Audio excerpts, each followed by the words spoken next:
Muli another video tayo mga kawika.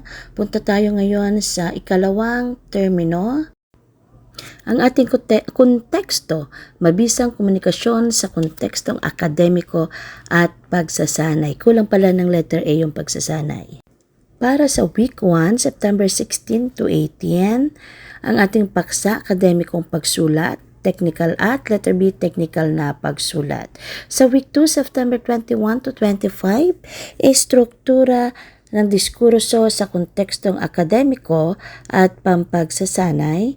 Samantalang para sa week 3, September 28 to October 2, pakikipag-ugnayan, pag-usap sa iba't ibang lugar at konteksto.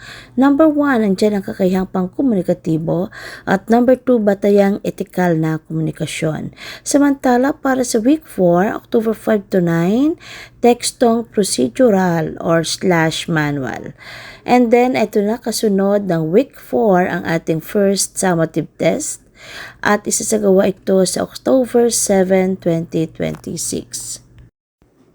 Samantala, para sa week 5, October 12 to 16, pagsulat ng bio note, week 6, October 19 to 23, talakayang panel, at week 7, October 26 to 30, pagbuo ng naratibong ulat na naganap sa talakayang panel. At syempre, pagkatapos ng week 7, nandiyan ang ating second summative test, which is scheduled on October 29, 2026.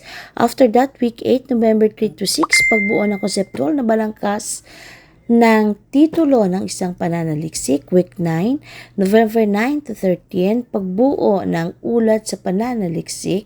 And week 10, nandiyan ang November 16 to 2026. Ano ito? Yung mga etikal na pagsulat na naaayon sa mabisa referential na pagsulat. Samantalang para sa week 11, November 23-27, ang pagbuo ng pansariling plano sa pagkatuto. And here comes the second term examination scheduled on December 3 to 4, 2026. Sa kabuuan, ito ay may 26 na oras. At syempre, pagkatapos ng week 7, nandyan ang ating second summative test scheduled on October 29, 2026. Whereas week 8, November 3 to 6, pagbuo ng konseptual na balangkas ng titulo ng pananaliksik ang ating paksa. Para sa week 9, nag-fall ng November 9 to 13, pagbuo ng ulat pananaliksik. November 16 to 20, etika sa pagsulat, maayos at mabisa, /referential na pagsulat. At para naman sa week 11, November 23 to 27, pagbuo ng pansariling plano sa pagkatuto. At here goes the second term examination scheduled on December 3 to 4, 2026. Sa kabuuan, meron tayong 26 na oras uli. And December 7 to 18, ito na yung end of term block. May 10 days tayo lagi diyan. And then sa baba, meron tayong mga holidays. November 2, All Souls Day. November 30, Bonifacio Day. And December 18 to 31, year-end break naman natin.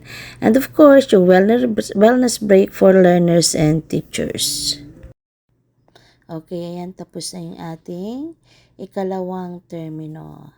Next video, mga kapatid, talakayin natin ang para sa term 3. Ano ang mga content na ating nilagay?